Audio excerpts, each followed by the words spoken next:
এনসিপিকে যদি Kings party বলা হয় তাহলে তো ওই বাস্তবতায় যদি আমরা বলি তাহলে তো খুব স্বাভাবিকভাবেই আপনি যদি বিএনপির দেখেন বিএনপি কিভাবে কোন সময় জন্ম হয়েছে, কোন বাস্তবতায়, কোন পরিপ্রেক্ষিতে, তখন কারা ক্ষমতায় ছিল, ক্ষমতায় দিয়ে কিভাবে কি করেছে, তো আমাদের মনে হয় আমাদের এই বিষয়গুলো আমাদের বিতর্কের বিষয় হওয়া।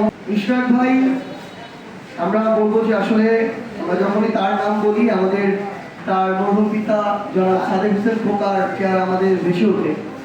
তো বাংলাদেশের রাজনীতিতে আমরা একটা পারস্পরিক শ্রদ্ধাবোধের সম্পর্ক দেখতে চাই, এবং এটা যে শুধুমাত্র ভিত্তিহীন অভিযোগের রাজনীতি হবে এটা আমরা চাই না। ইশরাক ভাই যদি এভাবে বলে থাকেন, আমি শুনিনি, যদি এভাবে বলে থাকেন অবশ্যই তিনি নিজেও এটা বিবেচনা করবেন, আপনারা যারা আছেন মিডিয়া কর্মী ভাইরা বোনেরা আপনারা বিবেচনা করবেন, বাংলাদেশের সাধারণ মানুষ তার চেয়ে ভালো জানে যে এই যে বিষয়গুলো এগুলোর সাথে কারা সবচেয়ে বেশি সম্পর্কিত, কাদের ইমেজ সবচেয়ে বেশি ক্ষুণ্ণ হয়েছে, কাদের থেকে মানুষ মুখ ফিরিয়ে নিচ্ছে ধীরে ধীরে। তো এই বিষয়টা মানুষ এর চেয়ে ভালো রায় দিতে পারবে এই জায়গায়। এবং এনসিপিকে যদি এটা আসলে লম্বা সময় ডিবেট বলা হয়, আমি জানি না বারবার কেন শব্দগুলো আসে। এনসিপিকে যদি কিংস পার্টি বলা হয় তাহলে তো ওই বাস্তবতায় যদি আমরা বলি তাহলে তো খুব স্বাভাবিকভাবেই আপনি যদি বিএনপির দেখেন বিএনপি কিভাবে কোন সময় জন্ম হয়েছে, কোন বাস্তবতায়, কোন পরিপ্রেক্ষিতে, তখন কারা ক্ষমতায় ছিল, ক্ষমতায় দিয়ে কিভাবে কি করেছে, তো আমাদের মনে হয় আমাদের এই বিষয়গুলো আমাদের বিতর্কের বিষয় হওয়া উচিত না, বরং আমাদের সবার ওই দিকটাতেই যাওয়া উচিত যেই দিকটা বাংলাদেশের মানুষ প্রত্যাশা করে একটা অভ্যুত্থানে অংশ নিয়েছে।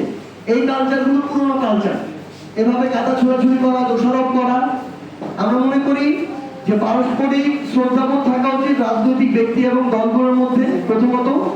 দ্বিতীয়ত, যে বিষয়গুলো নিয়ে আলোচনা জনগণ প্রত্যাশা করে না, বরং জনগণ যে বিষয়গুলো নিয়ে অত্যাবশ্যক সংস্কার চায়, জনগণ যাদের আবশ্যক বিচার দেখতে চায়, কিভাবে হতে পারে, কত দ্রুত হতে পারে, এই বিষয়গুলো নিয়ে আমরা আলোচনা করতে পারি, এবং এগুলোর পরে একটা নির্বাচন কিভাবে স্বচ্ছ সুষ্ঠু হতে পারে, গ্রহণযোগ্য হতে পারে, আমরা ওই বিষয়ে আমাদের মতামত প্রদান করে সরকারকে বা কমিশনকে হেল্প করতে পারি, কাদা ছুড়াছুড়িটা বাদ দিই। সরকারের যিনি প্রধান, তিনি ঐক্যমত্য কমিশনের প্রধান, সেখানে সেকেন্ড প্রধান হিসেবে প্রতিনিধিত্ব করছেন প্রফেসর ডক্টর আলী রিয়াজ। সেখানে অলরেডি এটা ডিসাইডেড ঐক্যমত্য কমিশনের উচ্চকক্ষে পিআর পদ্ধতিতে আগামী নির্বাচন হবে, সংসদ দ্বিকক্ষ বিশিষ্ট হবে। তো তারা যদি জুলাই সনদে স্বাক্ষর করে তার মানে এটা তাদের বাস্তবায়ন করতেই হবে, এটা অন্য কোনো অপশন নাই প্রথমত। দ্বিতীয়ত, আপনি বলেছেন যে যারা এই খুনের নির্দেশদাতা গণহত্যার সাথে সংশ্লিষ্ট প্রথম সারি যারা, তাদের যদি রায় না হয় তাহলে আমরা নির্বাচনে যাবো। আমরা মনে করি আমাদের আন্তর্জাতিক অপরাধ ট্রাইব্যুনাল বলি, আমাদের বিচার বিভাগ বলি, আমাদের অন্তর্বর্তীকালীন সরকার বলি, তারাও তাদের জায়গা থেকে এই গণহত্যার সাথে সরাসরি জড়িত এবং এদের নির্দেশদাতা যারা, তাদের রায় তারা প্রকাশ ত্যাগ করে, রায় না দিয়ে, কার্যকরের পথে না যে তারাও নির্বাচনের কথা বলবেন না। তারা প্যারালালি দুইটা চিন্তা করছেন। আমরা এখন পর্যন্ত আইসিটি চিফ প্রসিকিউটর মহোদয়ের থেকে যতদূর শুনেছি তারা ডিসেম্বরের মধ্যে এগুলোর বাস্তবায়ন করতে যাচ্ছেন, এবং সেটাকে সামনে রেখেই তারা ফেব্রুয়ারি নির্বাচনের কথা বলছেন। তো আমরা আশা করি তারা তাদের ওই প্যারালাল রূপরেখা একসাথে কাজ করে যাবেন।